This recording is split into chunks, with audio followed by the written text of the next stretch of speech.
नमस्कार। आज फिर से हम लोग आपके लिए 6th क्लास की जो हिस्ट्री की एनसीईआरटी है हमारे अतीत, उसका नेक्स्ट चैप्टर आपके लिए लेकर के आए हैं। लेकिन उसके पूर्व अभी तक सीखी गई चीज़ों में कुछ चीज़ों को हम लोग रिवाइज कर रहे होंगे और तब हम लोग नेक्स्ट चैप्टर की तरफ पढ़ेंगे, जो कि भारतीय उपमहाद्वीप में आरंभिक नगरों की स्टार्टिंग से संबंधित कहानी है। अर्थात उस चैप्टर में आपको इंडस वैली सिविलाइजेशन या हड़प्पा सभ्यता के बारे में जानने सकने को मिले।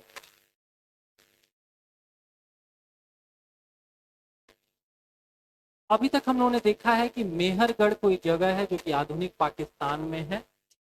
यहाँ से आपको गेहूं और जौ के उपजाए जाने के प्रमाण मिलते हैं और भेड़ और बकरियां पाले जाने के भी कुछ आरंभिक साक्ष्य मिलते हैं। इसके अतिरिक्त बेलन नदी घाटी में दो इंपॉर्टेंट प्लेसेस हैं, एक महागढ़ा है, एक कुंडी हवा है। एग्जाम में पूछते रहते हैं कि ये कहाँ पर है, तो यूपी में है। किस नदी घाटी में स्थित है, तो बेलन नदी घाटी में स्थित है। और इन दोनों जगहों से, क्योंकि दोनों जगहें एकदम आसपास में है, चावल उपजाने के प्रमाण मिले हैं। और जहाँ एक और कोल्डी हवा से जानवरों की हड्डियों के टुकड़े मिले हैं। ऐसे समझ लीजिए ना कि जहाँ बहुत कोल्ड कोल्ड हवा होगी ना, वहां पर जानवरों की हड्डियां भी क्या करती होंगी कि बस हड्डियां ही बचती होंगी। And that's the exact reason कि इस जगह का नाम आपको क्या है, कोल्डी हवा है। बस याद करने के लिए आपको महागढ़ा में क्या मिला है, तो मवेशियों के आपको मिट्टी पर कुरों के निशान मिले हैं।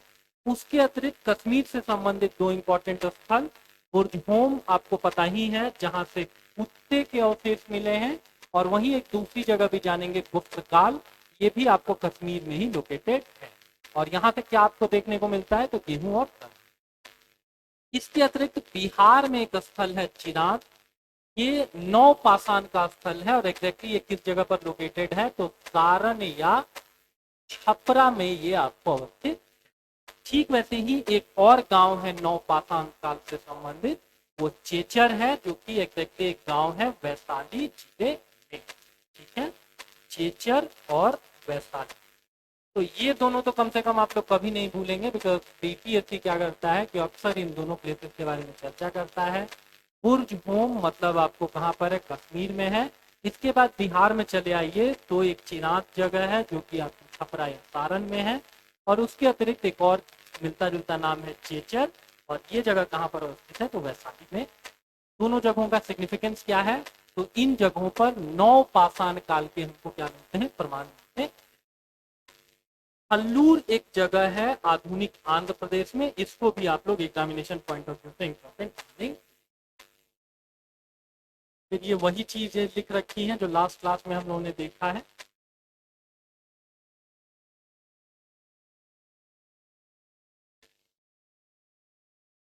इस एक प्लेस के बारे में भी थोड़ा चर्चा कर लेते हैं, हालांकि लास्ट क्लास में हम लोगों ने देखा हुआ है, दाओ जली हेडिंग। ये जगह आपसे एग्जाम में पूछ देगा कहाँ पर है, तो नॉर्थ ईस्ट में है, क्योंकि ब्रह्मपुत्रा की घाटी में वो स्थित है। और ब्रह्मपुत्रा नदी इंडिया में कहाँ पर प्रवाहित होती है, तो नॉर्थ है। यहाँ पर क्या मिला है, पत्थरों के उपकरण मिले हैं। और वो पत्थर भी किस प्रकार के हैं, तो जेडाइट प्रकार के पत्थर आपको यहाँ से मिलते हैं। इसके अतिरिक्त यहीं से आपको अति प्राचीन लकड़ी जो सख्त होकर के पत्थर बन गई हो, उसके औजार और बर्तन भी देखने को मिलते हैं। तो ये कुछ पूरा आपको पाषाण काल या नौ पाषाण काल या मध्य पाषाण काल से संबंधित कहानी थी। और ग्रेजुअली अब अगले चैप्टर में हम लोग मानव इतिहास के अगले फेज से रूबरू होंगे, जहां ह्यूमन बींग्स रिलेटिवली ज्यादा सिविलाइज होते चले गए।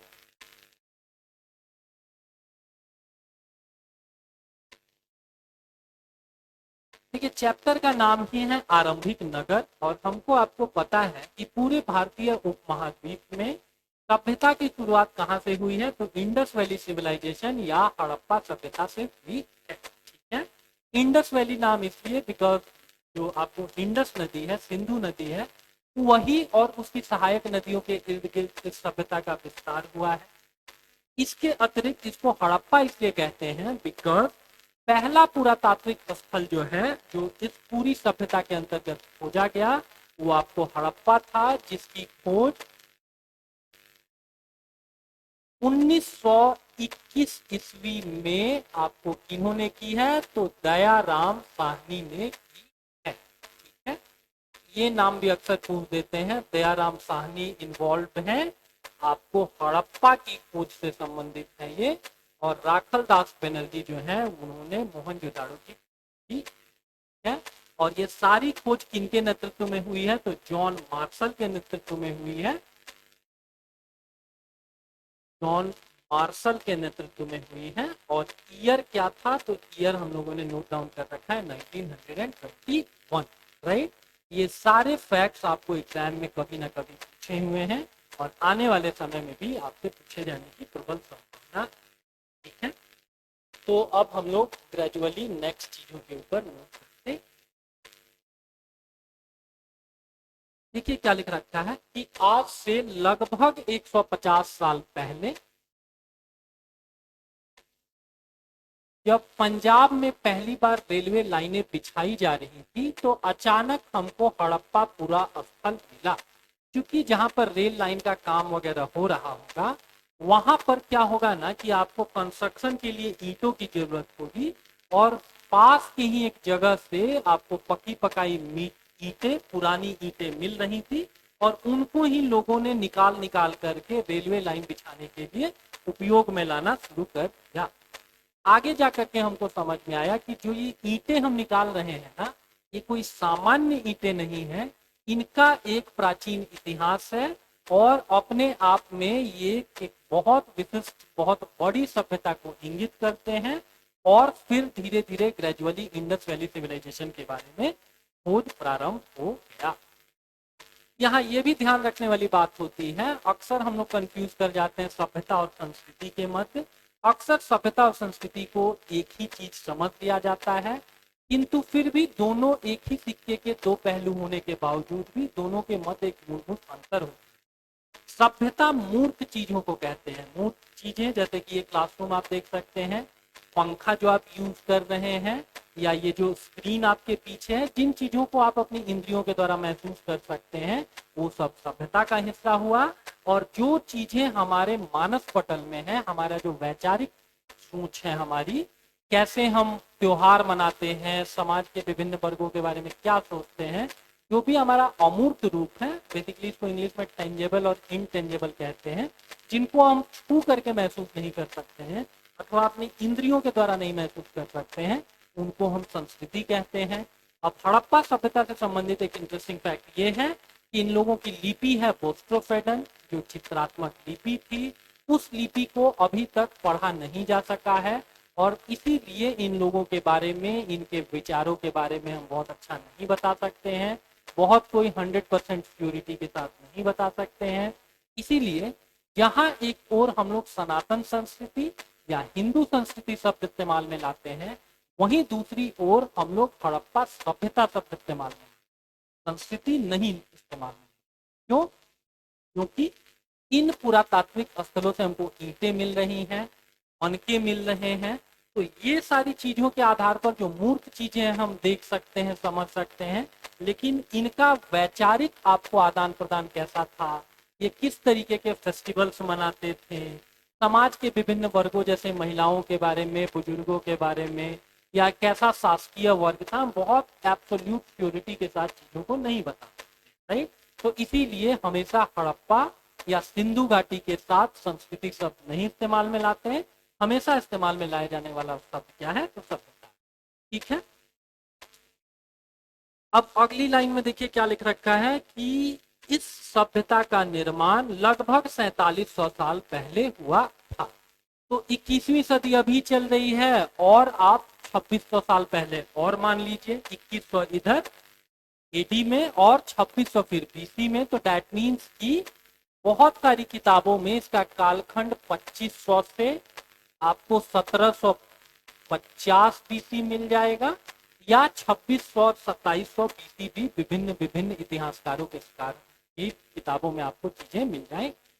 हाँ, एक चीज जो आप सुनिश्चित होकर के कह सकते हैं कि लगभग 1750 बीसी आते आते इस सभ्यता का विखंडन होना लगभग प्रारंभ हो रखा था और आर्यन सभ्यता यहाँ इस देश में लगभग 1500 बीसी से प्रारंभ हुई है, जिसके बारे में हम बहुत कंक्रीट होकर के बहुत एब्सोल्यूट श्योरिटी के साथ बात कर सकते हैं, क्योंकि केवल भारतीय उपमहाद्वीप में ही नहीं बल्कि पूरी दुनिया में लिखी हुई या कंपाइल की हुई संभवतः पहली पुस्तक आपको ऋग्वेदा। ठीक है, तो इसका कालखंड भी देखिए आपको मिल जाएगा 4700 साल पहले।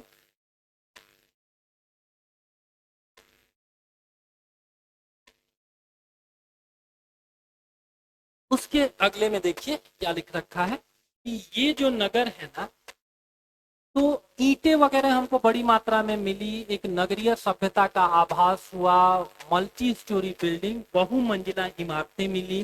ठीक है, और बहुमंजिला मतलब 2 तल्ला 3 तल्ला समझना है, कोई एफिल टावर वहां पे या ट्विन टावर वहां पे नहीं बना। ठीक है, तो ये सारी चीजें यूजुअली नगरों में देखने को मिलती हैं। गांव में तो बहुधा क्या होता है, एक मंजिला ही मकान।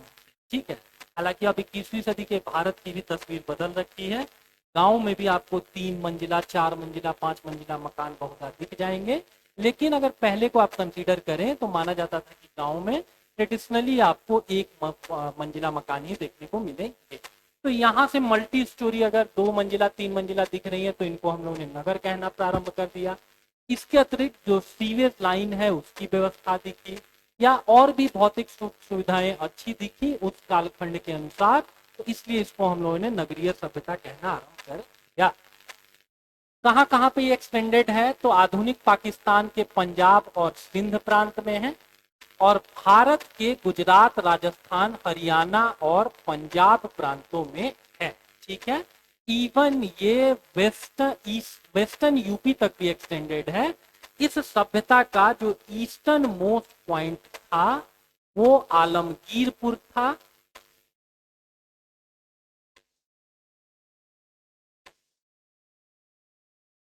और ये आलमगीरपुर कुछ आधुनिक मेरठ के पास की हिंडन नदी के तट पर है। एग्जाम में पूछते हैं कि जो सिंधु घाटी सभ्यता थी इसका सबसे ईस्टर्न मोस्ट पॉइंट कौन सा था, तो ये था आपको आलमगीरपुर। आधुनिक समय में ये कहाँ है, तो मेरठ के आसपास है। और किस नदी के किनारे अवस्थित है या था, तो हिंडन।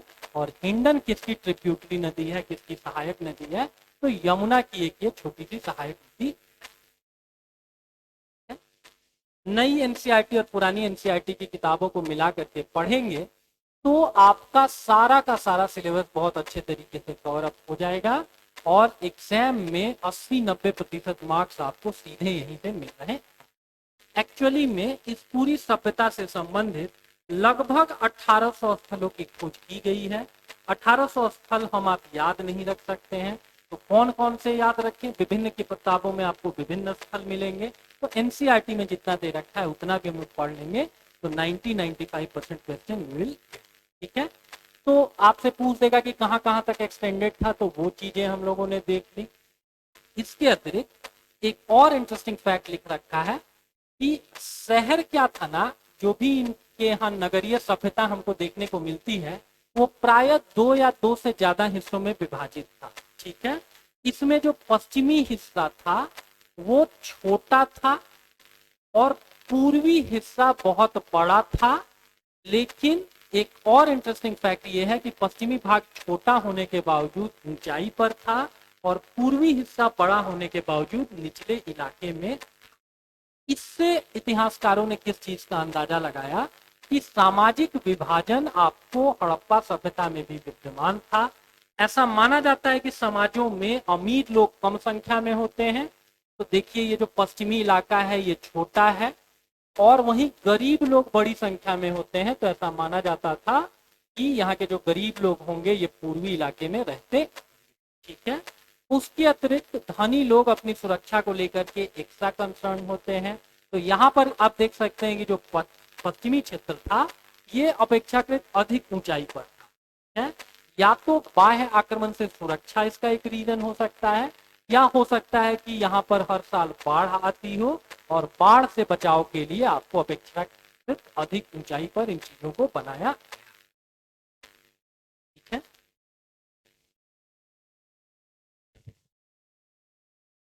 अगला देखिए क्या लिख रखा है कि दोनों हिस्सों की चार दीवारियां पक्की ईंटों की बनाई जाती थी। न सिर्फ दोनों हिस्सों में आपको छोटे मोटे आंशिक तौर की चार दीवारियां देखने को मिलती हैं, बल्कि इन चार दीवारियों का निर्माण पक्की ईंटों से किया गया। ठीक है, जो वेस्टर्न इलाका है, हो सकता है कंफ्यूज करने के लिए इस चीज को उल्टा करके देते, और जो ईस्टर्न इलाका है, तो ईस्टर्न इलाका बड़ा है, लेकिन वहां पर क्या होता है कि ऐसा माना जाता है कि अपेक्षाकृत गरीब लोग रहते होंगे, और वेस्टर्न, और वो निचला इलाका भी था, और वेस्टर्न इलाका क्या था कि वो अपेक्षाकृत अधिक ऊंचाई पर था, और ऐसा कह सकते हैं कि वहां पर संभ्रांत वर्ग के पाए जाने की, रहने की, वास करने की संभावना ज्यादा थी।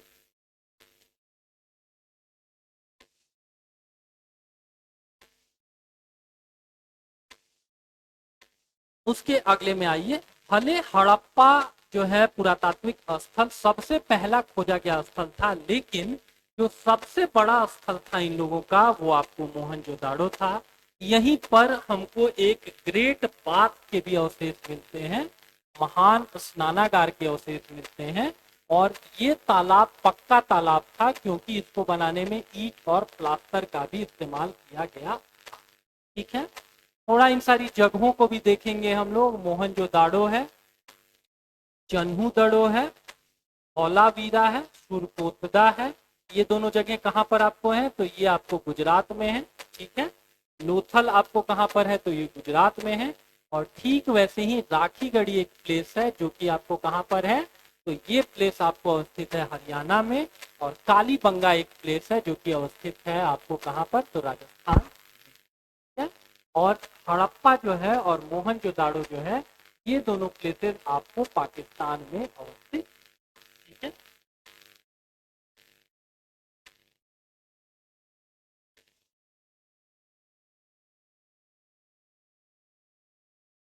अगले इंपॉर्टेंट फैक्ट की तरफ आएंगे। इस एनसीईआरटी में क्या दे रखा है कि कालीबंगा और लोथल जैसे नगरों में अग्निकुंड भी मिले हैं। ठीक है, आपको क्या मिला है, होली पिट मिला है, जहां संभवतः यज्ञ किए जाते थे। हमको आपको पता है कि आपको जो अग्नि कुंड होते हैं प्राय वो हवन जैसे कार्यों के लिए इस्तेमाल में लाए जाते हैं।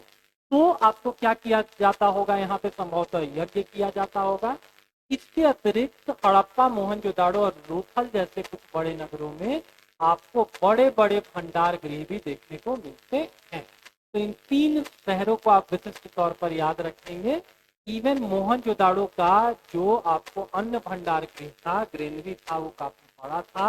हड़प्पा में छोटे छोटे 6 ग्रेनरीज मिले हैं, और लोथल इनके लिए एक फोर्ट सिटी था। ठीक है, इसका मतलब कि हड़प्पा वालों का जो व्यापार था वो आपको किनके साथ होता था, तो मेसोपोटामिया वाले लोगों के साथ होता था, मिस्र वाले लोगों के साथ होता था। तो उस समय परिवहन के लिए जो सबसे सुगम साधन उपलब्ध होगा वो आपको जल मार्ग होगा। जल मार्ग के लिए आपको बंदरगाह या गोदीवाड़े की जरूरत होगी, पोर्ट या डॉकयार्ड की जरूरत होगी। और इनका डॉकयार्ड कौन सी जगह पर था, तो लोथल में स्थित। ये भी एग्जाम में पूछा हुआ है। ये आप देख सकते हैं, यही खुदाई में आपको जगह पक्की हुई ईंटें आप देख सकते हैं। और इनको दुर्भाग्यवश क्या किया गया है कि इनका एक बड़ी मात्रा में क्या किया गया है कि रेल लाइन बिछाने के क्रम में इनको इस्तेमाल में ना लिया गया। अभी ये जगह हम लोगों ने बात किया, हड़प्पा और मोहनजोदाड़ो पाकिस्तान में अवस्थित है। और पाकिस्तान क्या करता है ना कि अपने कल्चरल टाइज को ये मानने को एक्सेप्ट ही नहीं करता है कि उनका जो अस्तित्व ही है वो हिंदुस्तान के कारण है, भारत के कारण है। और जानबूझ करके नस्ल को अपनी इस हिस्ट्री को नहीं पढ़ाते हैं, बल्कि इन जगहों के संरक्षण के लिए कोई फंड वंड भी नहीं उपलब्ध कराते हैं। अभी हाल फिलहाल में ये जगह बहुत चर्चा में थी। इन जगहों को आम आपको महोत्सवों के आयोजन के लिए किराए पर दे दिया गया था, जबकि ऐसा कभी नहीं करना चाहिए, क्योंकि इनका एक अच्छा हिस्टोरिकल इम्पोर्टेंस। अब देखिए, शहरों में जैसी सुख सुविधाएं आपको देखने को मिलती हैं, ठीक वैसे ही सुख सुविधाएं आपको इन नगरों में भी देखने को मिलती थी। जैसे खुदाई के दौरान पता चला कि जो नाले थे ना यहाँ पर ढके हुए थे। अभी मोदी जी का स्वच्छ भारत कैंपेन सबको पता होगा। तो इस समय भी देखिए सफाई का कितना ध्यान रखा जाता था कि जो नाले थे ना उनको ढका गया था, ताकि उनका बैड स्मेल के कारण रोड के किनारे जो नाले बने हुए हैं उनके बैड स्मेल के कारण आम जो लोग हैं उनको कोई परेशानी ना हो। इनको सावधानी से एक सीधी लाइन में बनाया जाता था। दैट मीन्स कि बेसिक मैथमेटिक्स भी इनको आता था कि चीजों को आप सीधी लाइन में बनाए। ठीक है। हर नाली में हल्की सी ढलान होती थी ताकि पानी आसानी से बह सके। एक अगर आप इंक्लाइंड अगर आप इस तरीके से नालियां बनाएंगे तो पानी बहता हुआ सारा चला जाएगा। और अगर आपने इंक्लाइंड इन चीजों को नहीं बनाया, अगर ढलान का ख्याल नहीं रखा, तो एक किसी जगह पर पानी जमा होना प्रारंभ हो जाएगा जो आपके लिए बदबू या तमाम आपको बीमारियों का उठान है। तो इतना तक इन लोगों की एडवांस सोच थी कि कहीं पर पानी जमा होने नहीं देना। आज के समय में भी देखेंगे कि पानी जमा होने के कारण बहुत सारे मच्छरों के द्वारा वेक्टर आधारित बीमारियां फैला दी जाती है। ठीक है। इवन घरों से जो छोटी छोटी नालियां निकलती थी, इनको क्या किया जाता था कि सड़क किनारे की जो बड़ी नालियां होती थी उनसे कनेक्ट कर दिया जाता था, ताकि घर में जो भी आपको विषाक्त पानी या जो भी घरेलू उपयोग का जो पानी था उसको भी आप क्या कर सके, बाहर की तरफ प्रवाहित कर सके। और इवन इन नालों के ऊपर क्या रखा गया था, इन नालों को ढक करके रखा गया था और जगह जगह पर इन पर मेन होल भी बनाए गए थे। और you will be amuse to know कि ये मेन होल किस आकार के बनाए गए थे। तो ये सारे के सारे सर्कुलर शेप के थे। क्यों आपको आश्चर्य होना चाहिए कि ये सर्कुलर शेप के थे, इसमें क्या विशिष्ट बात है? तो अभी भी आप देखेंगे ना, तो कोई भी रेशनल अगर मेन होल बनाया जाता है तो उसको कभी भी आपको रेक्टेंगुलर या स्क्वायर शेप में नहीं बनाया जाता, उसको हमेशा स्क्वायर शेप में बनाया जाता है, ताकि ये जो मेन होल का ढक्कन है ना, ये किसी भी तरीके से इसके अंदर ना गिर सके।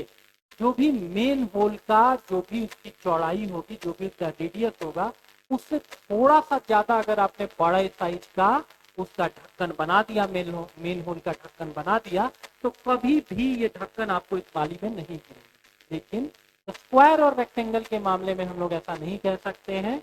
हो सकता है कि आपने इससे जरा सा एक बड़ा आपने मेन होल का ढक्कन बनाया और ये आपको लगेगा कि कभी भी इसके अंदर समाहित नहीं होगा, बट अनफॉर्चुनेटली इसका जो डायगनल होगा ना, वो इसके साइड से बड़ा होगा और डायगनल के रास्ते जो ढक्कन है वो आपको मेन होल में गिर सकता है। और आप देखेंगे कि उसमें कई बार आदमी वगैरह भी गिर जाते हैं। तो इतनी इनकी वैचारिक स्पष्टता थी, इतना इनके पास ज्ञान था कि जो भी आपको मेन होल के ढक्कन वगैरह भी है उसको भी ये लोग किस शेप का बनाते थे, तो सर्कुलर शेप का बनाते।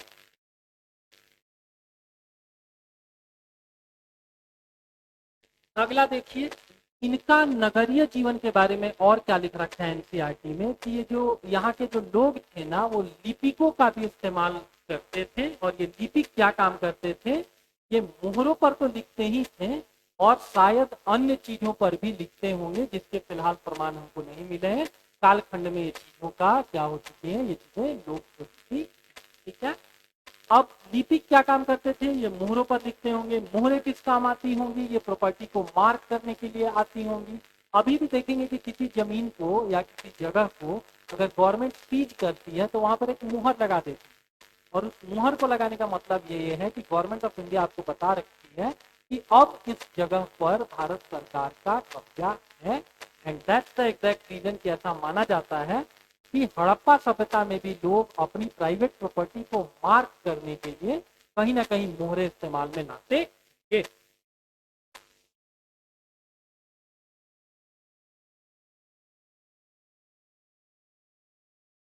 उसके अगले में देखिए क्या लिख रखा है।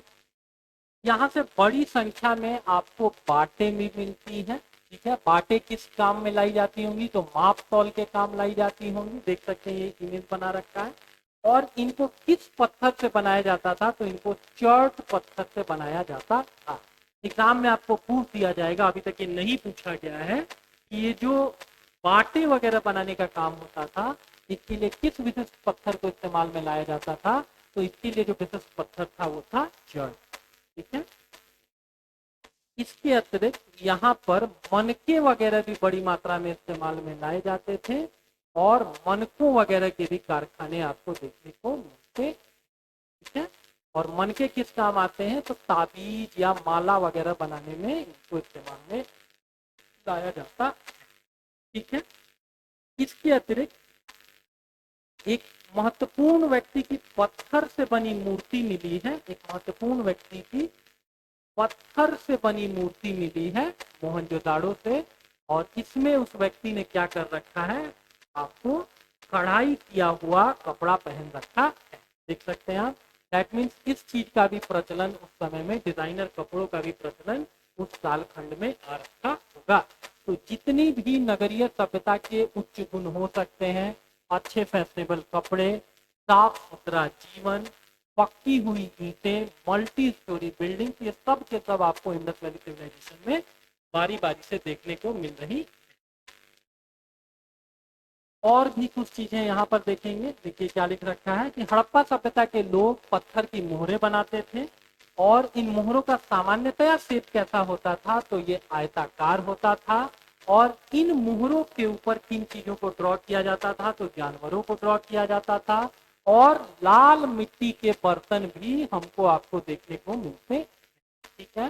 एग्जाम में अगर आपसे पूछे कि लाल मिट्टी के बर्तन किस सभ्यता की पहचान है, इससे इस रंग की जो पॉटरी है वो किस सभ्यता की पहचान है, तो इंडस वैली सिविलाइजेशन उसका राइट आंसर था। इसके अतिरिक्त लास्ट चैप्टर में उन्होंने देखा ही कि संभवतः 7000 साल पहले मेहरगढ़ में कपास की खेती होती, ठीक है।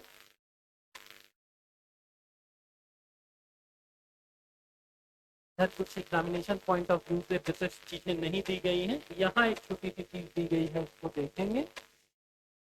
फेयंस क्या होते हैं, पत्थर और शंख प्राकृतिक तौर पर बनाए जाते हैं, लेकिन जो फेयंस होते हैं वो कृत्रिम रूप से तैयार किए जाते हैं, और इनके निर्माण के लिए बालू या स्फटिक पत्थरों के चूर्ण को गोंद में मिलाकर उनसे वस्तुएं बनाई जाती थी, ठीक है।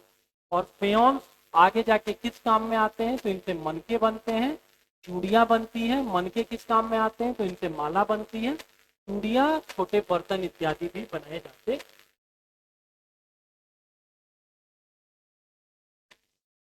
ठीक है। अगला देखिए क्या लिख रखा है कि हड़प्पा के लोग क्या करते थे कि तांबे का आयात संभवतः आज के राजस्थान से करते थे। राजस्थान में अभी भी कॉपर की बड़ी बड़ी खानें मौजूद हैं, जैसे खेतड़ी है। और आपको मॉडर्न हिस्ट्री में पता होगा कि नरेंद्र नाथ को स्वामी विवेकानंद की उपाधि खेतड़ी के ही कोई महाराज थे या, तो उस समय भी इन लोगों को रॉ मटेरियल की जरूरत पड़ती होगी। एक इंपॉर्टेंट रॉ मटेरियल तांबा रहा होगा, और तांबे का आयात ये लोग कहां से करते थे, संभवतः आज के राजस्थान से करते। एग्जाम में जब भी आपसे क्वेश्चन पूछा जाएगा तो ये संभवतः शब्द को नेग्लिफाई कर देना है, आपको मान के चलना है कि राजस्थान से वो लोग आयात करते, ठीक है। इसके अतिरिक्त एक पश्चिम एशियाई देश ओमान है, वहां से भी ये लोग तांबे का आयात करते थे। कांसा बनाने के लिए तांबे के साथ मिलाई जाने वाली धातु टिन है। ये आप लोगों ने पढ़ रखा होगा, सुन रखा होगा कि जो इंडस वैली सिविलाइजेशन थी वो ब्रॉन्ज सिविलाइजेशन थी। और यहाँ पे एनसीईआरटी में बता रखा है कि ब्रॉन्ज के निर्माण के लिए आपको कॉपर और प्लस 3 को मिलाया जाता। कॉपर लगभग 88% और लगभग 12% टिन मिलाने से ब्रॉन्ज बनता है। और ब्रॉन्ज की बहुत सारी आपको मूर्तियां वगैरह यहाँ पे मिली हैं, अन्य वस्तुएं मिली हैं, और इसीलिए हम लोग मोटे तौर पर एक अंदाजा लगा देते हैं कि यहाँ पर जो कॉपर से बनने वाला जो आपका कांसा था, ब्रॉन्ज था, वो बड़ी मात्रा में इस्तेमाल में लाया जाता था। दैट्स द एग्जैक्ट रीजन कि सिविलाइजेशन को लोग क्या कहते हैं, तो आपको ब्रॉन्ज सिविलाइजेशन भी कहते हैं,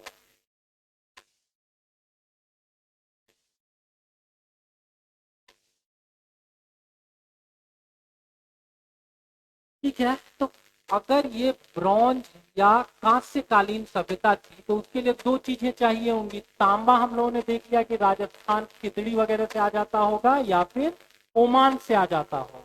इसका मतलब कि इन लोगों का आयात निर्यात भी बहुत सुदृढ़ अवस्था में था दूसरे देशों के साथ। तो तांबा तो इन दोनों जगहों से आ गया, लेकिन साथ में आपको टिन भी चाहिए, तो टिन मिल जाता था आपको ईरान से और या फिर अफगानिस्तान, ठीक है। ठीक उसी तरीके से सोने का आयात आधुनिक कर्नाटक से होता था। अभी भी केजीएफ आपको पता ही है, आपको कोलार एक जगह है कर्नाटक में जहां पर बड़ी मात्रा में आपको सोने का उत्पादन होता है। और अगर अभी भी नहीं पता है तो एक बार केजीएफ मूवी जाके देखेंगे, पता हो जाए, ठीक है। तो सोने का आयात ये लोग कहाँ से करते होंगे? कर्नाटक से करते होंगे। और बहुमूल्य पत्थर का आयात ये लोग गुजरात से करते रहे, ठीक है। तो गुजरात ये भी एक रीजन हो सकता है क्योंकि वहीं पर इनका पोर्ट या डॉकयार्ड था लोथल, और में भी बाकी जगहों से भी ये लोग सामान का क्या करते होंगे? आयात करते, ठीक है। तो इसमें बहुत सारे यूपीएससी पीपीएससी के लिए क्वेश्चन छुपे हुए हैं। इनमें से किसी भी एक फैक्ट को लोग पूछ देंगे कि ओमान से आपको किस चीज का आयात होता था, या कौन से पश्चिम एशियाई देश से तांबे का आयात किया जाता था। तो कभी भी एनसीईआरटी वगैरह या किसी भी किताब को पढ़िए तो खुद से क्वेश्चन बेस करिए कि क्या क्या संभावित क्वेश्चन आपसे पूछे जा सकते। इसके अतिरिक्त नगरों में रहने के साथ साथ कुछ ग्रामीण लोगों के भी हमको प्रमाण मिलते हैं कि लोग नगरों के अलावा कुछ लोग गांवों में भी रहा करते होंगे, ठीक है। और क्यों ऐसा हम लोग बोल पाते हैं? क्योंकि जुताई के लिए हल का भी हमको आपको मिला है प्रमाण। और हल क्या है? उससे क्या होगा? कृषि होगा। कृषि कैसी आपकी आर्थिक गतिविधि है? तो प्राथमिक आर्थिक गतिविधि है। और प्राथमिक आर्थिक गतिविधि का संचालन प्रायः गांव में ही होता है। फल के आकार के खिलौने भी मिले हैं। इसके अतिरिक्त गाय, भैंस, भेड़ और बकरियां भी पालने के प्रमाण मिले, ठीक है।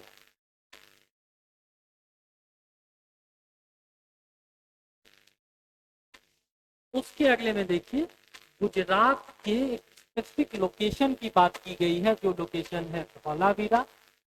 हड़प्पा सभ्यता के कई नगर दो भागों में विभक्त थे। अभी हम लोगों ने देखा कि जो वेस्टर्न साइड था वो छोटा था, ईस्टर्न साइड था वो बड़ा था। और मोस्ट ऑफ द प्लेसेस पे क्या था कि आपको नगर दो हिस्सों में विभाजित था। लेकिन धौलावीरा एक ऐसा स्पेसिफिक शहर है जहां पर नगर आपको दो हिस्सों में नहीं बल्कि कितने हिस्सों में डिवाइडेड था? तो तीन भागों में डिवाइडेड था, ठीक है। और ये आपसे एग्जाम में इवन पूछा हुआ है कि कौन सा ऐसा हड़प्पा कालीन स्थल तीन भागों में विभाजित था? तो ये धौलावीरा था। इवन यहाँ पर एक खुला मैदान भी था जहाँ की सार्वजनिक कार्यक्रमों का आयोजन किया जाता।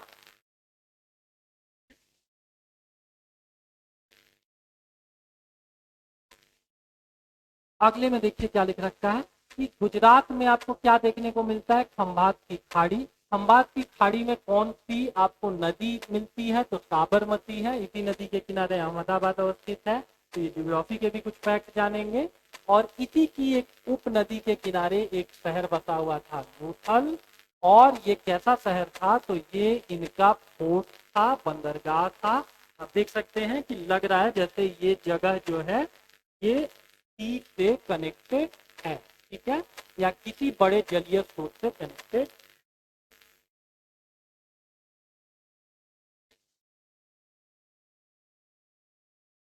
एक और इंपॉर्टेंट पॉइंट देखेंगे, यहाँ पर दिख रखा है, यहाँ पर एक इमारत भी मिली है जहाँ संभवतः मनके बनाने का काम होता था। पत्थर के टुकड़े अध बने मनके बनाने वाले उपकरण भी यहाँ से मिले हैं। तो इसका मतलब कि ये जो लोथल जगह है ना, यहाँ पर वाणिज्यिक गतिविधियां भी चरम पर थी। और उससे हम ये अंदाजा लगा सकते हैं कि ये आपको one of the most prominent commercial cities में से रहा।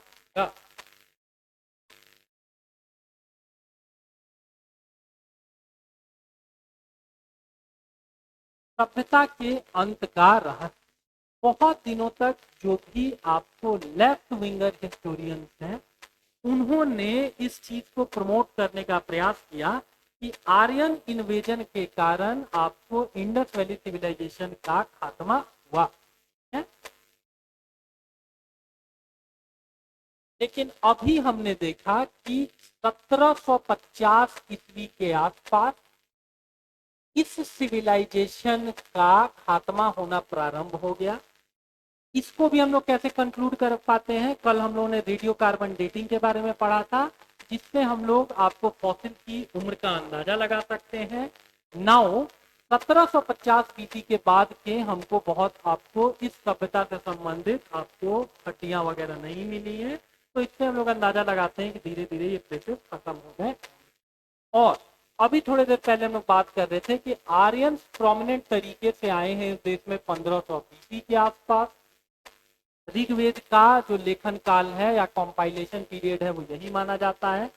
और ये भी आपने एनसीईआरटी में ही पढ़ रखा होगा कि आर्यन एक साथ नहीं आए हैं, वो झुंडों में आए हैं, छोटे छोटे झुंडों में आए हैं। ठीक है ना, कि 10 20 50 100 के झुंड में आए हैं और 100 लोगों की एक टोली एक पूरे बड़े शहर को नहीं नष्ट कर सकती। ये कोई हॉलीवुड या बॉलीवुड की मूवी नहीं चल रही है, ये कोई रॉकी भाई आएंगे और बहुत सारे लोगों को मार करके चले जाएंगे। ठीक है, ये कोई 300 मूवी नहीं है, ये कोई लियोनाइडस आएंगे और बहुत सारे लोगों को मार करके चले जाएंगे। तो ये अब आधुनिक जो इतिहासकार हैं इस थ्योरी को सिरे से रिजेक्ट करते हैं कि आर्यन इन्वेजन के कारण कम से कम इस सभ्यता का अंत नहीं हुआ होगा। तो अब एनसीईआरटी क्या लिखता है उसको देखेंगे। लगभग 3900 साल पहले मतलब 2100 इधर रख लीजिए और 1800 बिफोर क्राइस्ट में रख लीजिए। और अभी आपको हम बताएं कि 1750 के आसपास इस सभ्यता का विघटन प्रारंभ हो गया था। तो दैट मीन्स 3900 साल पहले मतलब 1800 BC की बात हो रही है। 3900 साल पहले बड़ा एक बदलाव देखने को मिलता है। अचानक लोगों ने इन नगरों को छोड़ दिया। लोग अगर नगरों से निकल जाएंगे तो वहां कॉमर्शियल एक्टिविटीज कम हो जाएंगी, जैसे लेखन मोहर और बाटों का प्रयोग कम हो गया। और कॉमर्शियल एक्टिविटीज ही नहीं होंगी, कुछ फाइनल प्रोडक्ट ही नहीं आएगा, तो कच्चे माल का आयात भी कम हो जाएगा। कच्चे माल का आयात कम हो गया, फिर आगे जाकर के देखेंगे कि जहां पर आपको बहुत कम लोग रह रहे हैं तो उसके लिए जल निकास प्रणाली पर भी आप बहुत ध्यान नहीं देंगे। तो ये चीजें भी ग्रेजुअली क्या हुई है, नष्ट हो गई है।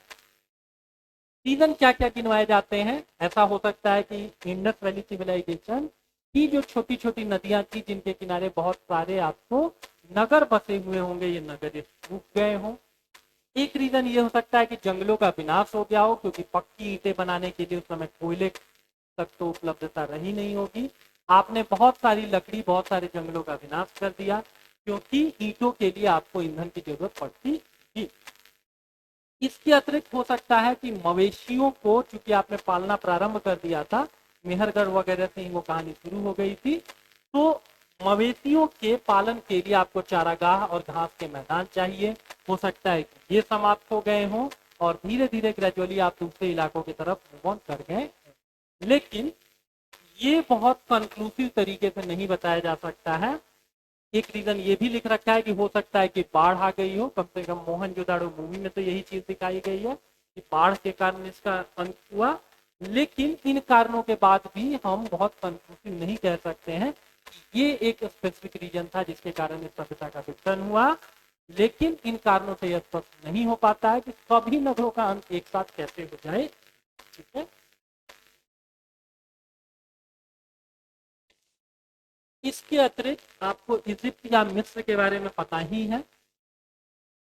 यहाँ के पिरामिड्स बहुत फेमस हैं। गाजा का पिरामिड वगैरह आपने सुन रखा होगा। ठीक है, 5000 साल पहले यहाँ शासन करने वाले राजा, जिनको फराहो कहा जाता था, इन्होंने बड़े बड़े मकबरे बनाए जिनको कि पिरामिड कहते हैं। ठीक है, इन्हीं पिरामिडों में राजाओं के मरने पर उनके शवों को दफना कर सुरक्षित रखा जाता था और उन शवों को क्या कहते हैं, तो मम्मी कहते हैं। कल भी हम लोगों ने बात किया था कि उनके शवों के साथ साथ बहुत सारी वस्तुएं जैसे खाद्यान्न, पेय, वस्त्र, गहने इत्यादि भी दफना दी जाती थी, क्योंकि माना जाता था कि आफ्टर लाइफ में भी इन चीजों की आवश्यकता राजा को पड़े।